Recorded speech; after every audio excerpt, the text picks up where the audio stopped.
And we are back. So with Peanut Gallery's long thing, let's do my long thing. Let's talk about the Royal Rumble. The creation of this match basically was pitched to Mr. McMahon by Pat Patterson saying, we want to do a big battle royal. That was literally what it was. Mm-hmm. Mr. McMahon did not like the idea. So that is why when the first one happened, not only did Hacksaw Jim Duggan win, because Hacksaw was a very popular star at the time, but not in main event caliber, but it was only a 20-man, and it was essentially for nothing. What happened, and that nobody thought, was all the papers were writing how great this idea was because not everybody started in there at the same time. Right.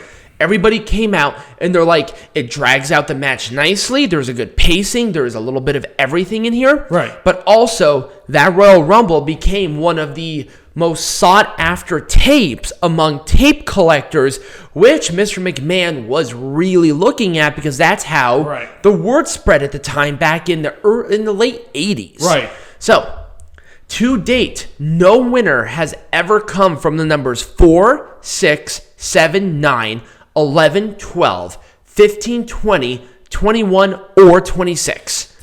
Wasn't one of the winners tonight number 15? Was that number 15? No, that was... No, Bianca Belair was number 3. She was number 3. Right, never mind. Yeah. And Edge was number 1, right? Yes. So, yeah, nobody has won those. We were close. Right. Now, there have been some that were close, as the runner-ups of the Rumble were one of these numbers 8 times. Nice. Over the course. Since 1993, the winner of the Royal Rumble has earned themselves a title shot at the WrestleMania pay-per-view. Which what was unique about the 2020, though, was that it was the first time in history that each Rumble match was able to choose for the NXT brand. At no other time was the NXT brand in any kind of contention up until the 2020 Royal Rumble. And it's likely not going to happen this time. No, probably not. Steve Austin obviously holds the record for the most victories at 3. We almost saw the second person to win 3 Royal Rumbles in Randy Orton. Yeah. But obviously did not win. 7 people have won at 2 Royal Rumbles. Mm-hmm. Shawn Michaels, Hulk Hogan, John Cena, Batista, Triple H, Randy Orton, and now Edge. Did Edge win another one? Yes, he did. He won when he returned in 2013. Oh, okay. He faced Jericho at WrestleMania 26. Oh, that's right. Yeah, he won the Royal Rumble. And that was when he returned from his really bad knee injury. Right. Number 27 is the luckiest number with the most winners at 4. And then also 24, 28, and 30 are close at 3 apiece. So, yeah, Batista is the only person to win the Royal Rumble at the same spot at number 28. 2007 and 2008 were the only time that the same number won in succession at number 30.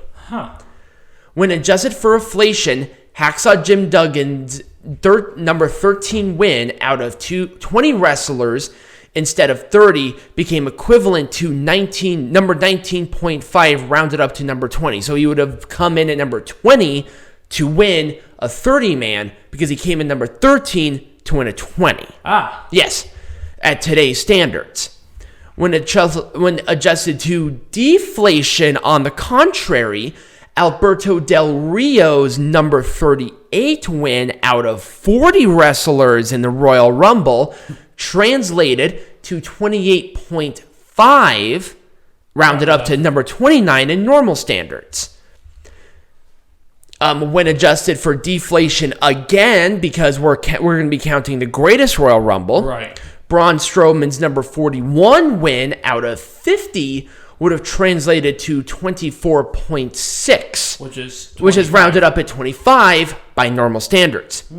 If you factor in all current Royal Rumble winners, the average winning entry is 19.989 adjusted and 20.5 normal, making the most likely winning person at number 20. The most eliminations out of all Royal Rumbles are to this order. Kane at number 44, 43, and we'll talk about that here in a minute.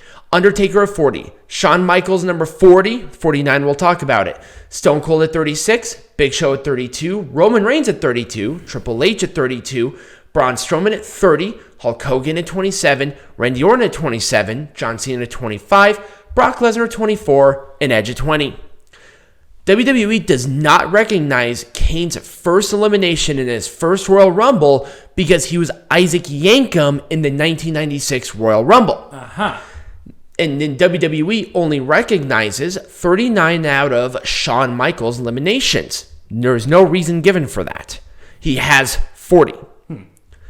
The women's for the most eliminations. Obviously, this is not including tonight's. None of this is including tonight's. But I don't think tonight there were any records broken. No, other than Charlotte. Charlotte Flair has the most eliminations in Women's Royal Rumbles at 9 before this show. Right.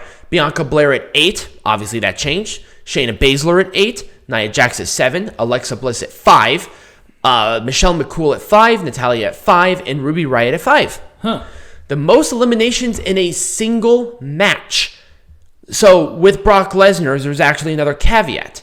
Braun Strowman and Brock Lesnar have the most eliminations in a single match at 13. But Brock Lesnar was in a traditional, whereas Braun Strowman's was in the greatest. Yes, but Brock Lesnar now holds the record for the most consecutive eliminations, I think, like at 7. Right.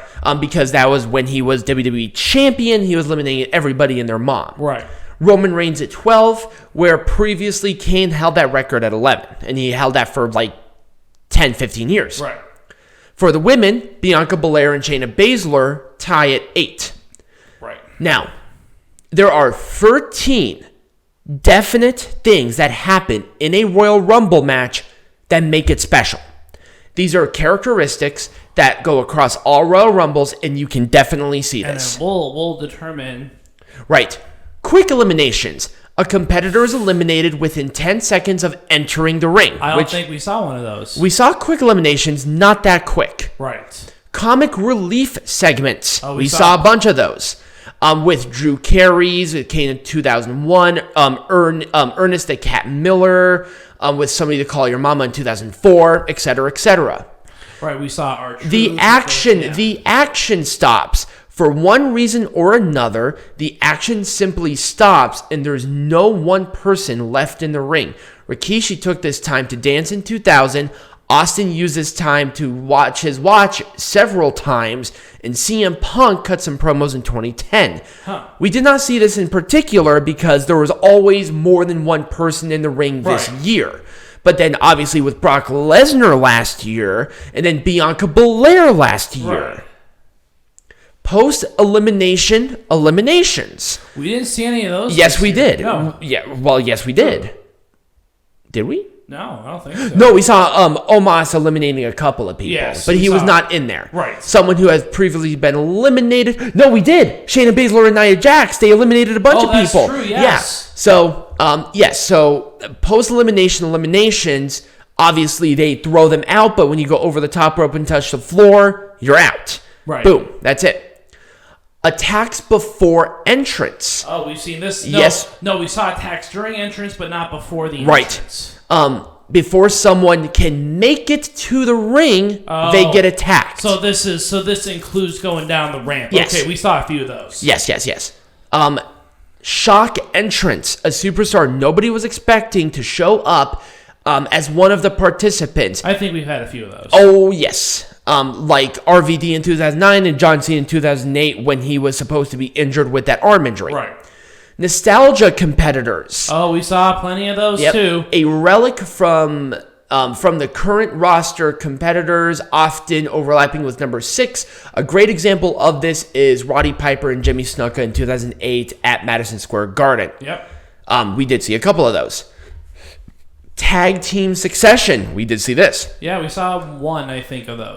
We did see a couple of them. Oh. Frequently, a tag team member isn't too far off of his partners during an entrance. We saw this with the New Day. Yeah. Because they were... Well, they were synced up. It's a New Day. They're all a tag team. Even if one is from different, they're the same. And then also with Nia Jax and Shayna Baszler. To a point. Spawned feud.